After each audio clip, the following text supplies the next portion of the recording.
Good afternoon, ladies and gentlemen, and welcome to the AUDIOBOOM Group PLC investor presentation.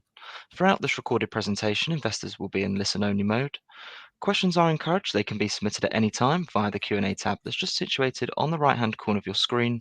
Please just simply type in your questions and press send. The company may not be in a position to answer every question it receives during the meeting itself. However, the company can review all questions submitted today and will publish those responses where it's appropriate to do so on the Investor Meet Company platform. And before we begin, as usual, we would just like to submit the following poll. And if you could give that your kind attention, I'm sure the company would be most grateful. And I would now like to hand you over to the executive management team from AUDIOBOOM Group PLC. Stuart, good afternoon, sir.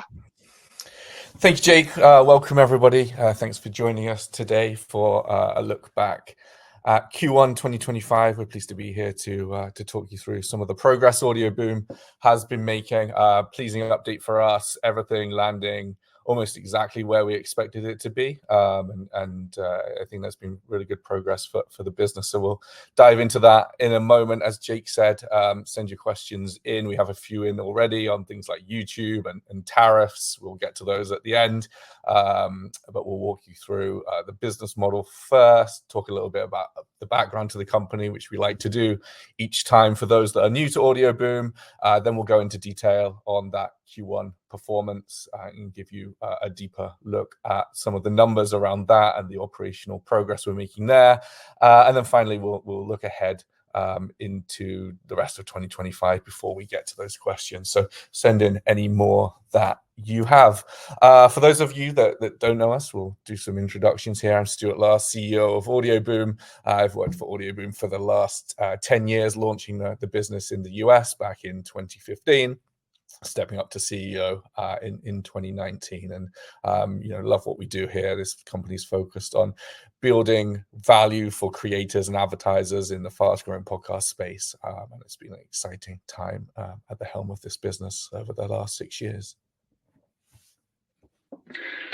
Hi everyone. Yeah, thanks for joining us today. I'm Brad Clark, CFO here at AUDIOBOOM. Chartered accountant here, based in London. Been with the company just over 7 years. I've been joined in March 2018. Mainly focused on media companies in my career. News UK, Brave Bison, and now AUDIOBOOM. I'll be back a little bit later, just take you through a few financial focus slides. But for now, back to you, Stuart.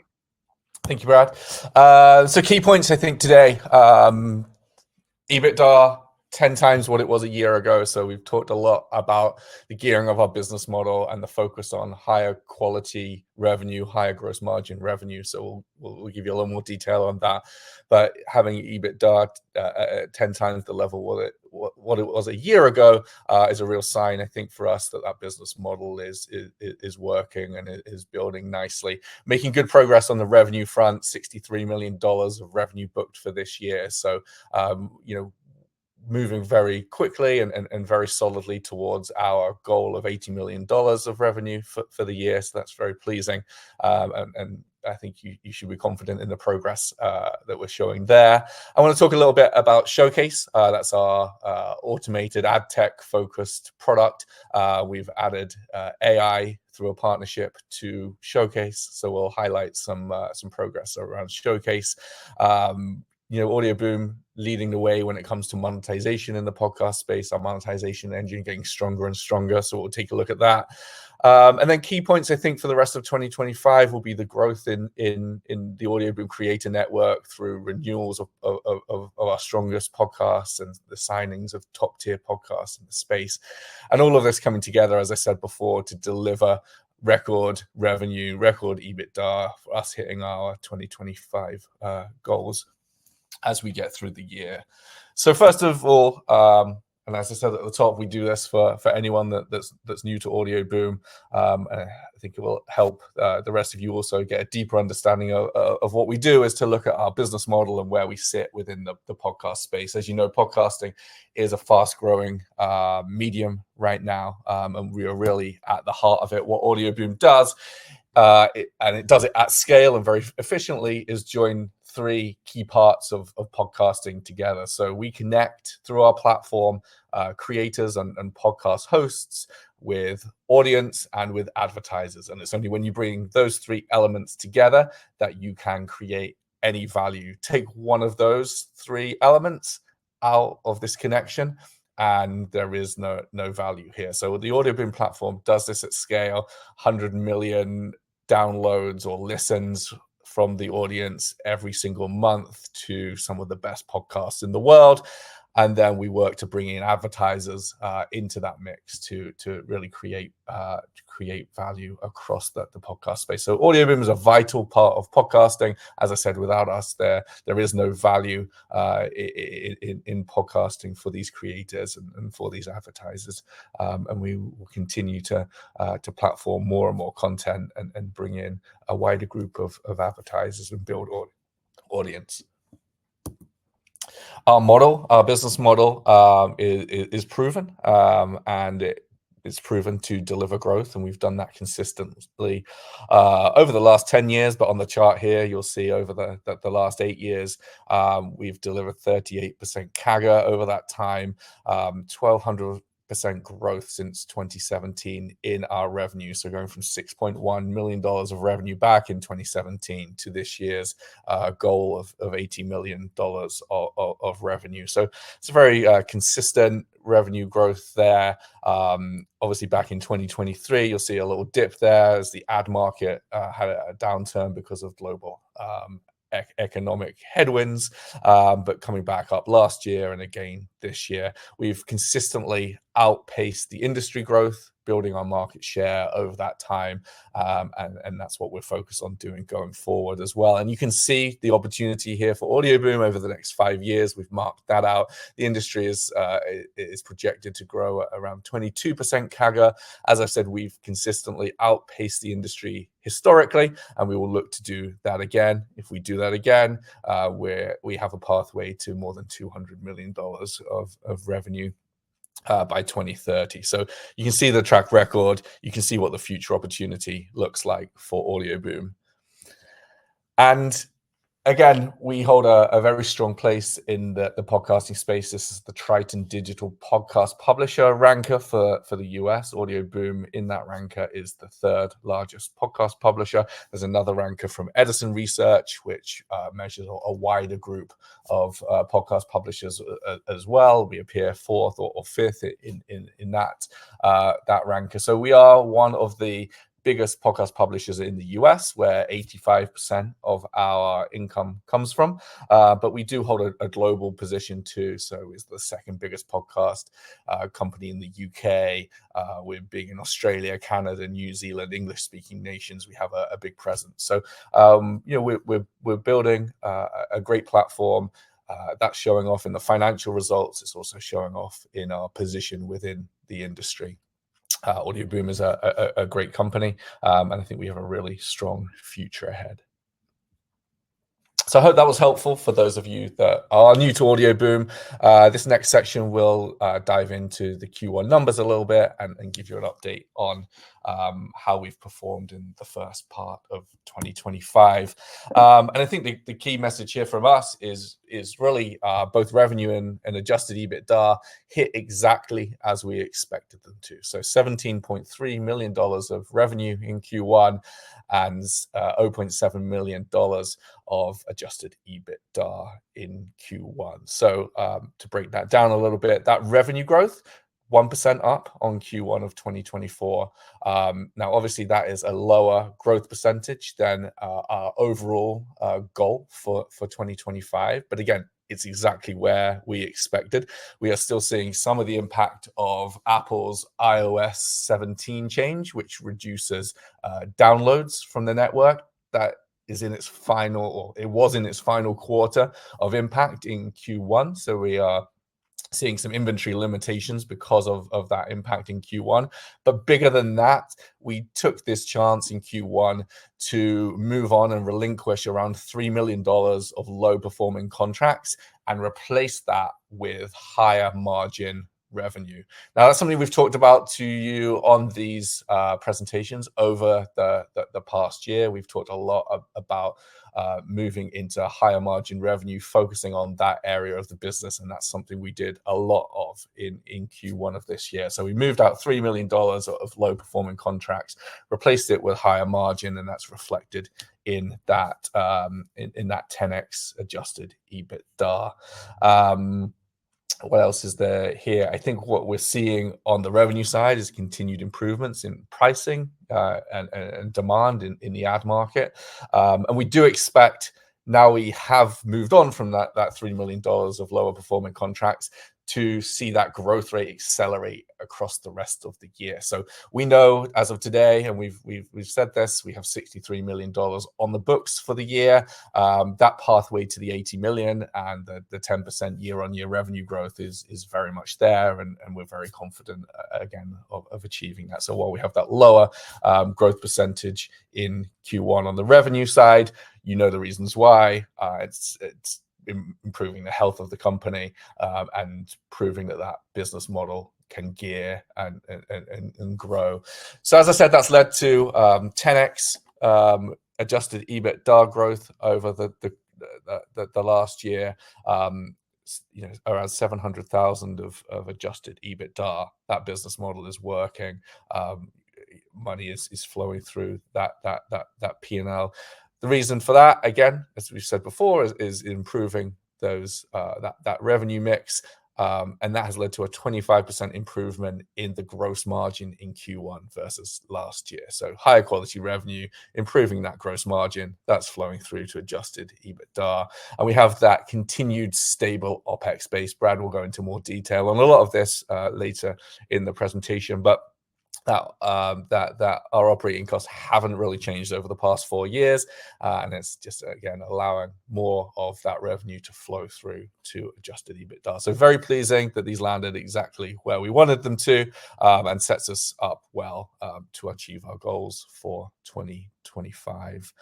I think you'll see a little more of that detail in this chart, which takes a look at our mix of revenue. So it compares at the top here Q1 of last year with Q1 of 2025, and what you're really seeing here is a shift into our higher gross margin revenue products. So Showcase has the highest gross margin amongst our revenue products, around 30%, and we've gone from Showcase being 22% of our revenue mix to it being 31% of our revenue mix in just a year. So we've moved quickly to improve the quality of that revenue, as you are seeing here. So as I said on the last slide, that's leading to 25% gross margin improvement. That's flowing through to EBITDA for that 10x EBITDA increase.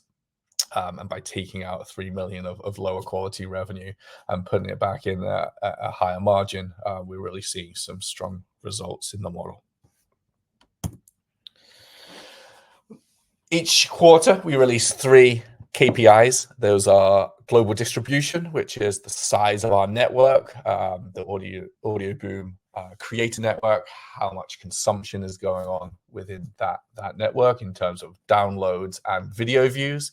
We have a second KPI called RPM, which is revenue per mille, revenue per 1,000 downloads through the platform, and then brand count, the number of active customers that we have buying from AudioBoom. So I'll walk you through those, and they paint a good picture of the health of the company and the progress we are making.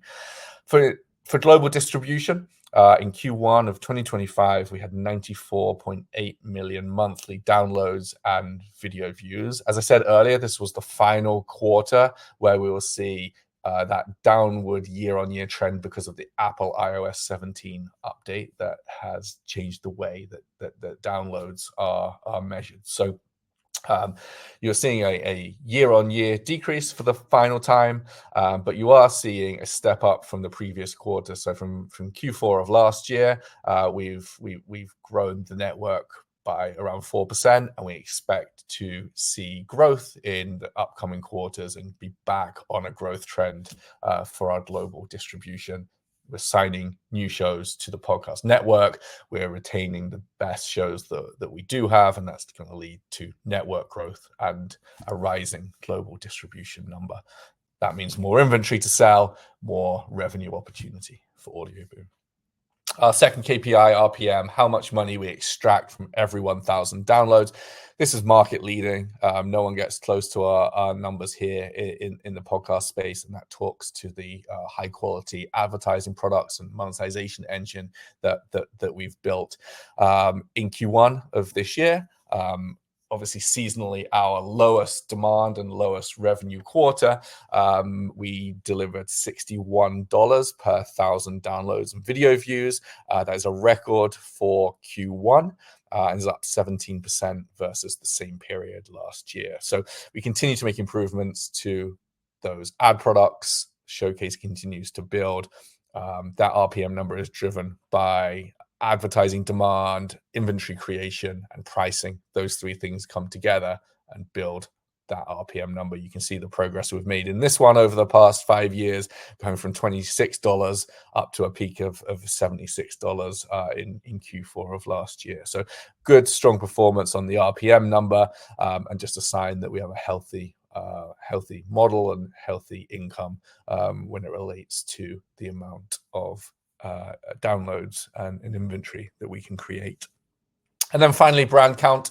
Again, another record for Q1, 8,974 brands advertising through the platform in Q1 of 2025. That's up 14% versus a year ago.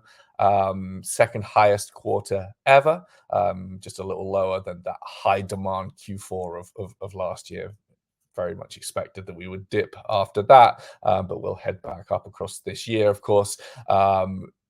Brands are coming into podcasting quickly. We've built a new unit to work and bring in blue chip global brands into AudioBoom over the past 2 years. That's having a great effect on this number. Showcase and the advertising technology that we are building makes it easy for brands to advertise across AudioBoom. That's helping bring in more customers, and just our general sales work is driving that customer count. So really good result there, I think, on the brand count, and positives across the board here on the KPIs. We're seeing distribution heading back in the right direction, and then records on the RPM and brand count. I talked a lot about Showcase, and you've seen the importance of Showcase in that revenue mix model, highest gross margin, and the fastest growing part of the AudioBoom business. So I wanted to break down a little more information about Showcase and talk you through some updates that we've made to that platform over the past quarter. So for background, Showcase is our second advertising product. It's the advertising product that is very, very scalable because it is built 100% through advertising technology, works at high volumes, more than 5 billion available advertising impressions will be made available to monetize within Showcase this year. Like I said, very high volume, very scalable, tech-based advertising product. What Showcase does is effectively matches up supply, so that's advertising inventory coming from all of our content and all of our content creators, and it matches it up with demand from our customers and our brands, either directly when we are selling directly to a brand, or through a programmatic ecosystem where all of that buying and selling is done through the technology. Showcase is doing that, like I said, in real time, and very high demand. We've seen strong growth of Showcase over the past 3 years since we launched it, and you saw on that previous chart that it's now over 30% of AudioBoom's revenue, and it had another great Q1, so 36% revenue increase for Showcase versus Q1 of last year. So continuing to grow very quickly, continues to be a very important part of AudioBoom, and really driven, I think, by the pricing increases that we've been able to put into Showcase. We're now selling it at more and more premium pricing to advertisers as we prove that it is efficient, that it works for them, and has a lot of options in there for them to target specific audience groups and potential customers for them. So we've seen a 34% pricing increase in there. This quarter, we added AI to Showcase. So we have partnered with a platform called Sounder that provides artificial intelligence to Showcase. And that does 2 new things, which I think will be very powerful going forward for Showcase. The first thing that it does is provides brand safety and brand suitability guidance to advertisers.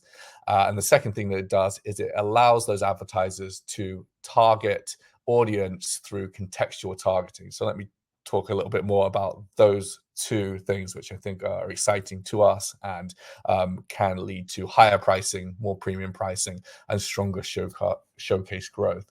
First off, brand safety is very important for this new breed of advertiser that we are trying to attract. So a couple of years ago, we set up a new unit to go and attract the biggest blue chip global brands in the world to AudioBoom. What they require are high levels of brand safety and a lot of sophistication around that brand safety. They do not want their brands to be aligned with content that is unsafe or questionable and doesn't suit their brand guidelines. So by adding this brand safety guidance through the AI, we can now go to those blue chip brands, show them how safe this platform is, show them the content that is safe for them to advertise around, give them that confidence, and open up new budgets at those major global brands. Contextual targeting is a fantastic option for advertisers as well, and the AI in Showcase will enable that contextual targeting. What the AI effectively does is, for every piece of content that we have across the platform, this is millions of hours of content at this point, it transcribes that content, understands the context of what is being talked about within those podcasts, and then offers out the ability for advertisers to target their brand messages against specific parts of that content. So let me give you an example. Two hosts on a podcast are talking about travel and booking vacations. Showcase through the AI will now recognize that that conversation is happening, and it will then go and ask brands like Expedia or Airbnb if they want to advertise against that specific piece of content. Because of that very, very targeted ability, we can then charge more to those brands to target their advertising there. Premium price point that will grow the pricing within Showcase, and it gives advertisers another layer of optionality around how they advertise in podcasts. So I think our integration with Sounder and adding AI to Showcase is an extremely important part of our future, and is going to be very impactful as we integrate that over the coming months. We're really excited to see how Showcase continues to grow and continues to drive our business forward. With that, I'll hand over to Brad, who's going to go deeper on some of the numbers. Great, thanks, Stuart. Hi everyone again. Let's go through the next few slides. Focusing on revenue, gross margin, minimum guarantees, OPEX, EBITDA, and cash in the next few slides. Simplistically, I view Q1 as a good solid quarter, which sets us up for the rest of the year. One of the questions was from Meg about market expectations for this year. You can view these numbers in the context of the full year, which are revenue $80 million, EBITDA $4.5 million. Hopefully these graphs also appease Andrew K, who put a question in saying, can we see a quarterly breakdown of revenue and EBITDA? Well, we've got those on a lot more in these next few slides, Andrew, so hopefully you can get the information you need on those. By the way, the presentation in PowerPoint will be on our PLC website, and also the YouTube version will be available on the PLC website tomorrow as well. If you need to reflect and look at these slides again, Andrew. Given those market expectations, should I also answer Stephen O's question about whether we can expect revenue acceleration from the 1% and an improved adjusted EBITDA margin? Well, yes, clearly we expect that, because our market expectations are, as I say, 80 million for the full year and $4.5 million of EBITDA. So yes, we would expect those to improve throughout the rest of the year. And perhaps that's what's going on in the share price today, maybe, is that we are judging Q1 against Q4. Now, Q4 is our seasonally strongest quarter. Q1 is the quietest quarter, because that's the way advertising spend works. But as I say, really pleasing aspect of this quarter is delivering that 10 times adjusted EBITDA improvement on last year. Obviously benefiting from a smaller number last year, but still the principles and the way we explain the business we have done over the last year, they're really coming through in the numbers, which is good to see in our quietest quarter. So let's look through the next few slides. First slide looks at revenue, gross margin, and podcast and minimum guarantee exposure over the last few quarters. very much a continuation of the focus on that high quality revenue growth margin and improvement adjusted EBITDA that we saw from Q3 onwards last year. And obviously, again, remember that seasonality within the business. When you're looking at AudioBoom, we expect this thing to get stronger as we go through the rest of the year. Good to see that 6th successive quarter of year-on-year revenue growth, following that downturn in 2022 and 2023. Overall revenue growth of 1%, but with Showcase having a really good start to the year at 36% up year-on-year. We've seen the contributions and the revenue split earlier on with Stuart. The really pleasing point with Showcase is that higher gross margin. We are keeping more of that revenue, which flows through to the bottom line. Premium revenue increased by 9% year-on-year due to those price increases. We'll obviously seeing decrease in Sonic year-on-year, but Sonic does contribute at that lower gross margin. Gross margin overall has increased from 16% in Q1 of last year on a group basis up to 20%. So 25% improvement there, which again is very, very good. The graph in the top right-hand corner, that gives a really good couple of positive indicators as well. So in terms of gross profit, generated 0.7 million more in gross profit from 2.7 up to 3.4 year-on-year. And that's at that higher gross margin as well, at 20% versus 16% last year. And note that Q1 of this year was higher on both of those metrics than Q1 and Q2. So Q2 generated 3 million. The gross profit Q1 this year, 3.4. Again, good, encouraging metrics. Focus on higher quality revenue, been assisted by the continued growth of Showcase, as we say, good growth on premium revenue. That's coincided with us reducing our minimum guarantee or MG exposure. Now, if you're new to the story, I do go through this explanation every time, but just to give you that context in terms of minimum guarantees. So the context is that to secure exclusive advertising rights to leading podcast talent, we offer carefully modeled minimum guarantee revenue share contracts. So we guarantee revenue for those podcast partners, and it's our job as a company to generate revenue share or payments in excess of those minimum guarantees. If we don't deliver on that, then we would recognize a lower gross margin than we expect on those contracts. Now, typically in the US, where the majority of our revenue is generated, we recognize 20 to 25% gross margin on those tier 1 podcast talent contracts. Where we don't achieve the monthly contractual minimum guarantee, we have what's called a minimum guarantee true-up, effectively a shortfall on the agreed minimum revenue share, and therefore we recognize a lower gross margin than anticipated. The company's worked very hard to honour all of those minimum guarantee contracts, and when contracts come up for renewal, we restructure them to ensure that they are attainable. The chart on the bottom right-hand corner details the percentage of content partner payments that relate to MG true-ups over our total cost of sales. So that was higher in Q3 of 2023 when we had exposure to those MGs because of the ad market downturn. But since then, we've seen that exposure decrease quarter on quarter. We'd expect the increase in Q1 at 6% of total cost of sales because of that seasonality within the revenue. And we'd expect that exposure to reduce as we go through into the second half of the year. So, for example, if we had a minimum guarantee of $1.2 million per year or $100,000 a month, we may only generate $90,000 of revenue share in the early part of the year. We'd expect to go over and above that $100,000 per month later on in the year. Thus, overall, we've gone in excess of that minimum guarantee. We see that impact unwinding in the second half of the year, which is why we saw in the second half of the year higher gross profit. So we'd expect that pattern to reoccur as we go through the rest of the year. If anyone needs me to take you through that detail, then please send me an email. I'm happy to take you through that. Again, it goes back to the seasonality point, along with revenues, that's seasonality and costs as well across the business. Okay, let's go through to the next slide.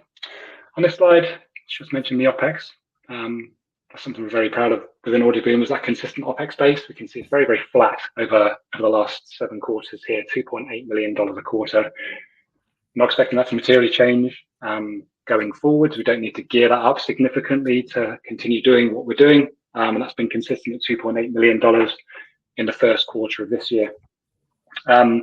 So, for that OPEX, 2.8 million, what is that made up of? Well, 67% of that in the first quarter of this year relates to salaries and commissions. Historically, that's been around the 65% mark, so a slight increase there in the first quarter of this year because of cost of living salary increases, the additional head within the business, slightly higher commissions. but it's been able to remain consistent because our technology costs have reduced since last year. So historically, technology costs have accounted for around 25% of cost. In Q1 of this year, that's down to 18%. Why? That's been through the renegotiation of our ad impression and bandwidth contract with Voxnest, yielding cheaper rates.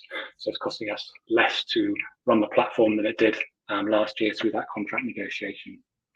Overall, though, good that that's maintained at 2.8 million. Very lean headcount within the business, ending the quarter at 41. We'll go to 42 by the end of April with a new sales head high, and we'll go to maximum 44 by the end of the year. So again, consistent within the business. And on the right-hand side, we can see that adjusted EBITDA improvement, Q1 versus Q1, up to 0.7 million. In terms of that scaling or gearing, we'd obviously expect, with an annual expectation of 4.5 million, we'd expect that to increase as we go through the rest of the year. And then the cash and debtor slide. So good that we've got an increase in the cash balance since the end of the year, up to 4.3 million. We said it before, we've spoken about onerous contracts. We recognised a couple of those back in 2024, the start of 2024. One of those contracts ended in January this year, which is good. And the second, more material one, will end in December of this year. So we're not expecting to significantly increase the cash balance as we go through this year, but we would expect to start seeing adjusted EBITDA be more of a proxy for cash generation once we step into 2026, once that onerous contract ends. In terms of the working capital cycle, again, we mention this on every call. It's just to give you an update. Still working as we've seen historically, working very, very well, very, very efficiently. Still collecting very well on from our customers. The right-hand side shows what we write off as a company on an annual basis, but also in Q1 of this year, very, very small proportion of revenue, debtor days stood in line. We collected 113% of revenue booked in the first quarter of this year. We expect that to be higher than revenue because we're collecting on a big Q4 in a quieter Q1 than Q4. So that's all moving in the right direction as well. So all working very, very efficiently in debtor days, in line with what we'd expected, below our target of 90 days. So yeah, that's the end of my section there. As I say, I'm doing that as a good solid quarter, good foundation to build on across the rest of the year. But back to you, Stuart. Thanks, Brad. I guess last chance to get any questions in, as we'll move on to those in just a moment. I think one more kind of quick slide from me really is just to build on a couple of things Brad mentioned there, which is what we're doing for the rest of 2025. So as he said and confirmed, market expectations for AUDIOBOOM for this year are $80 million of revenue and 4.5 million of adjusted EBITDA. And as we've said all the way through here, we continue to be confident about delivering those.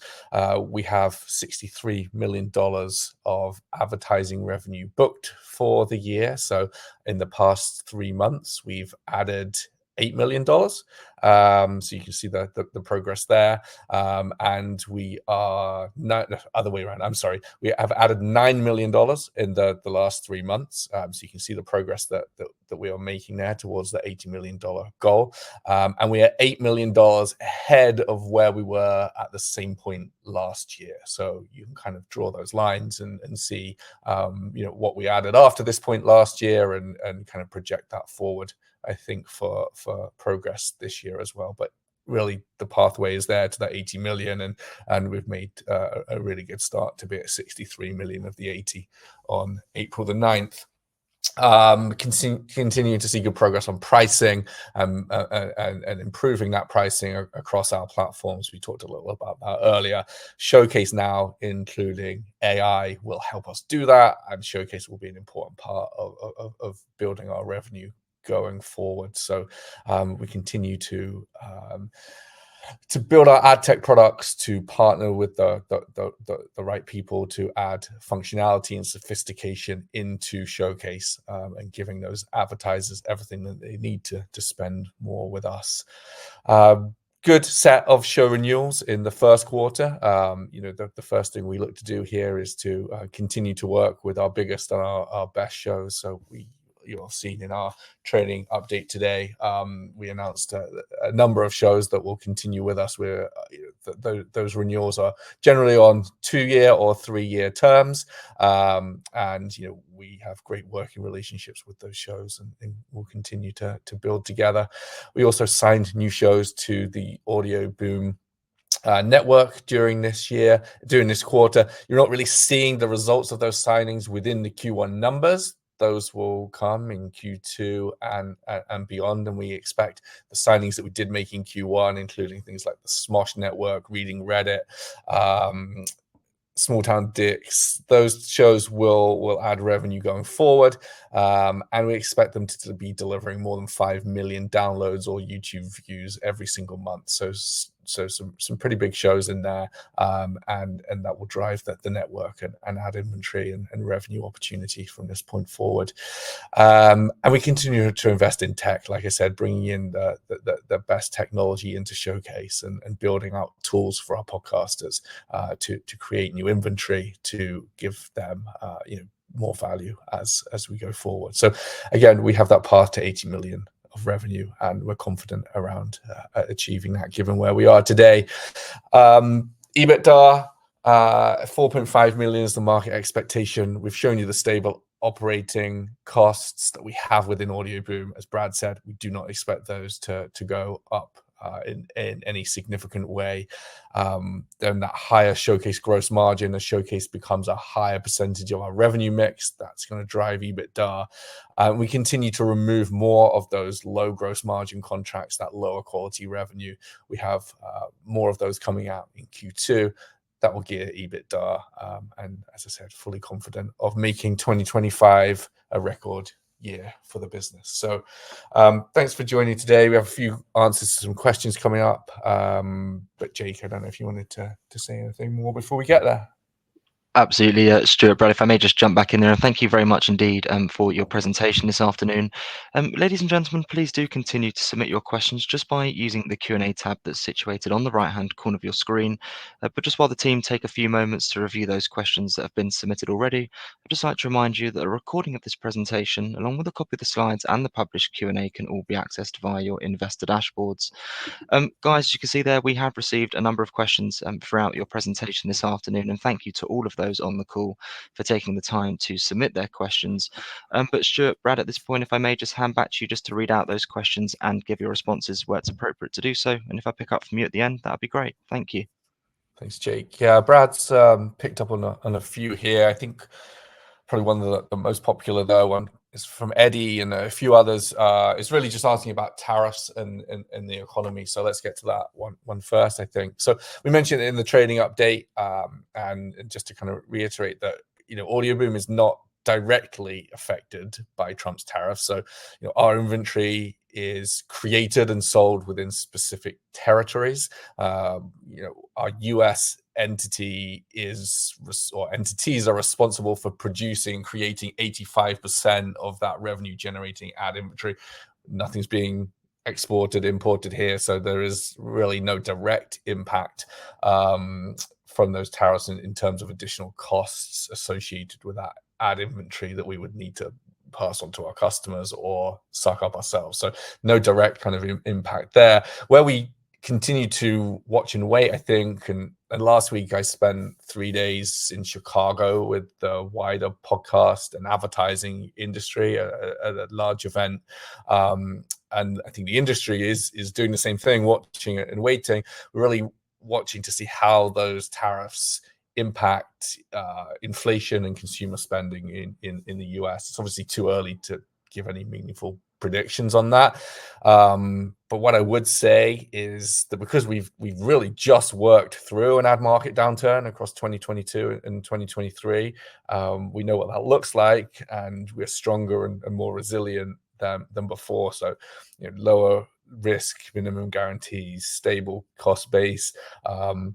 We are much more diversified in our ad products than ever before. And so, for example, I saw a piece of research from Martech last week that suggests that 34% of advertising buyers would shift their spending towards performance-based advertising if tariffs have a negative effect, and that bodes very well for our business model. Much of the advertising that we run is performance-based advertising, so I think we're resilient and is much more robust, I think, than we were for the 2022 and 23 ad market downturn. As I said, we'll continue to watch and wait.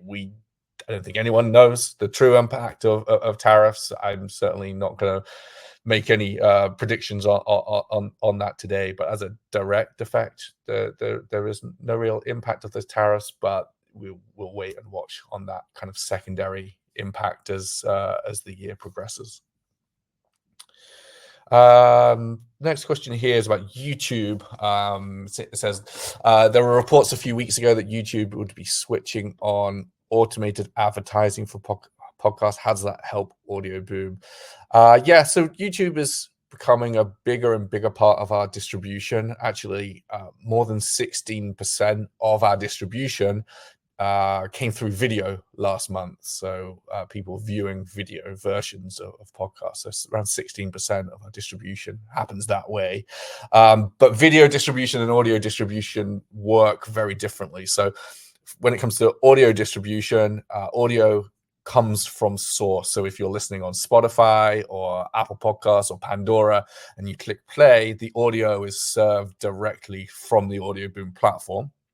But for video, it works differently. If you're watching a video version of that same podcast and you're watching it on YouTube and you click play, the video doesn't come from the AudioBoom platform. It's served locally from YouTube. So what that means is that we can currently only monetize video through our premium advertising product, where the ads are baked into the content, whereas on the audio version, all of our ad products can run. So that's our premium advertising and also our showcase advertising too on the audio side. So if YouTube was to switch this on, it would be strong upside for AudioBoom. So first off, it would allow AdRip to be used, and AdRip is our proprietary inventory creation tool. It would allow that to be utilized in video. It automates the removal of those premium baked-in ads and creates a second window of monetization. So there's the potential to, I think, to open up millions of new ad impressions to sell every single month that way.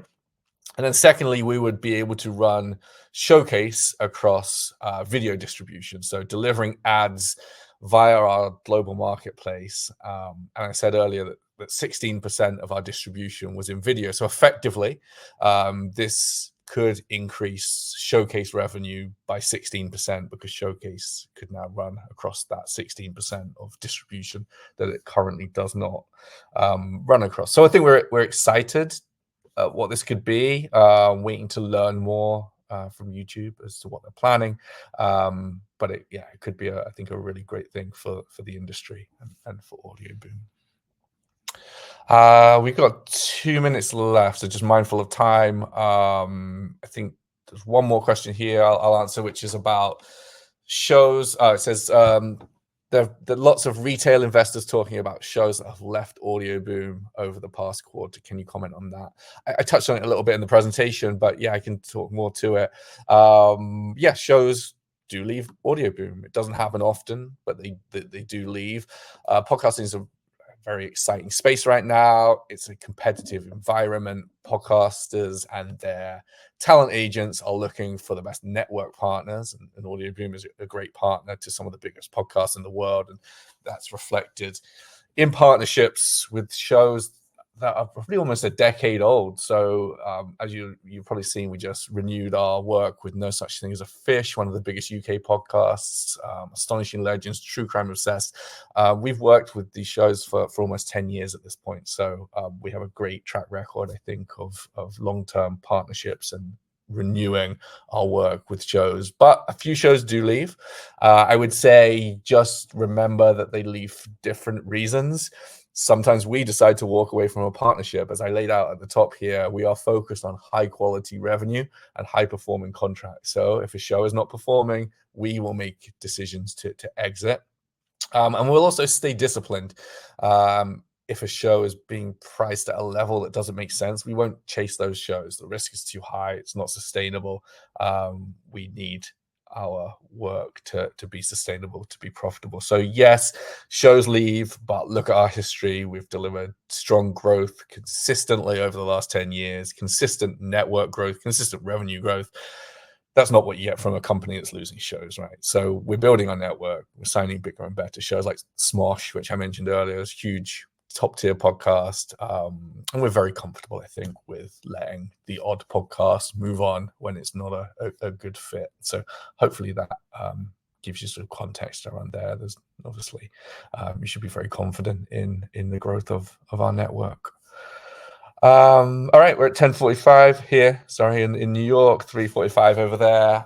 Time for us to wrap up, I think. So thank you very much for joining us.